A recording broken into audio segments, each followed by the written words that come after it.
Monsieur le maire, mes chers collègues, mesdames, messieurs, cette intervention au sujet de l'appellation d'une allée piétonne du 8e arrondissement, où d'ailleurs en conseil d'arrondissement nous nous sommes exprimés et où nombreux élus du 8e s'expriment aujourd'hui, relève toute son importance.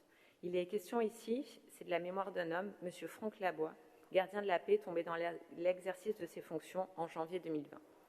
Ces fonctions, pourtant, monsieur Labois les connaissait bien.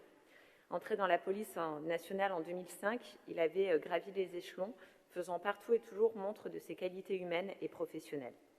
Ces 15 ans de loyaux services au sein des forces de police n'auront malheureusement pas suffi face à la brutalité à laquelle lui et ses collègues ont été confrontés alors qu'il a été volontairement percuté par un fourgon dans un acte de haine intolérable. Il est décédé 2 jours plus tard des suites de ses blessures. À 45 ans, Franck Labois est mort bien trop tôt en protégeant ses concitoyens. À nous de lui rendre hommage dorénavant. Des hommages, Franck Labois en a déjà reçu plus d'un depuis ce drame. Mais au-delà des nombreuses décorations reçues, amplement méritées, il revient à la ville de Lyon de le remercier et de le commémorer à son tour.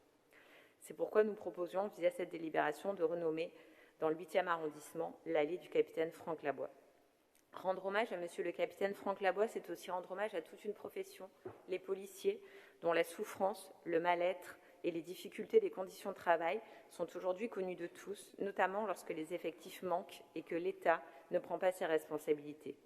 C'est aussi l'occasion de condamner fermement, une fois encore, les actes violents auxquels la police doit parfois faire face dans l'exercice de ses fonctions.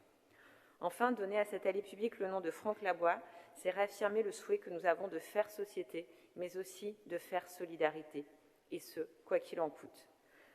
Notre groupe socialiste, la gauche sociale et écologiste, votera favorablement ce rapport.